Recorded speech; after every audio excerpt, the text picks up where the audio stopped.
Good morning, everyone. I'm standing on my porch looking out, as you could see, at Yerushalayim, a place in which David HaMelech said, Ir shechubra la yachdav, a city that brings all Jews together. And something happened this morning in davening that did the opposite. A woman came into shul, wanted to go into the women's section to daven, but a man was in there, because during the week, many men like to spread out, even into the women's section. Obviously, it took a good few minutes until someone finally noticed it, told the man who was davening devotedly, hey, please come into the men's section, a woman would like to come in, and he did so abruptly, not with joy and not apologizing to the woman. I find this very problematic for two reasons. One, menschlichkeit. Two, laws of minyan. Let's start with menschlichkeit, which is the basis of everything else. The bottom floor, it's menschlichkeit, and then we add on a second floor of halacha and Jewish law. Menschlichkeit would dictate that you're sensitive to someone not just when they ask for something, but before they ask for something.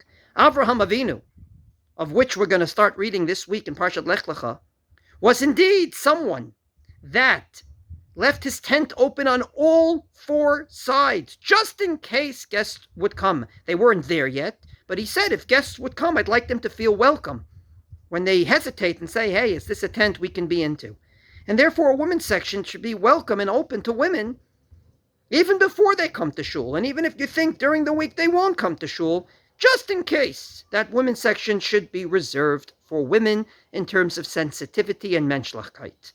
And number two, and not less important, it's very, very questionable if the person in the women's section is מצטרף to a minyan. Because when you're מצטרף to a minyan, you're supposed to be in the same reshut, in the same proximity, an area that the minyan is in. If there's a 10 tvachim mechitza between men and women, that 10 tvachim is chitza, which is a good enough partition to plant two different crops, a good enough partition that if you'd like to sit down when the Sefer Torah is moving, you could sit down, a good enough partition to make a dofen for a sukkah is probably a good enough partition to separate between the men and the women, maybe, to the extent that you're not mitzdaref to a minyan. Now, I say this with a caveat, because if you see the minyan, even if you are in a different reshut, it could be, machlokes, if you're mitzdaref, like we did many times in COVID. However, that might be b'di'evet and not lechatchila. Lechatchila, you should be in the same reshut as the minyan, namely the men's section. And therefore, I believe that both for the laws of minyan and for the laws of menschlichkeit, a man should never daven in the women's section. Wishing everyone a good day, in which indeed the influence of Yerushalayim will make us all daven together in health and happiness.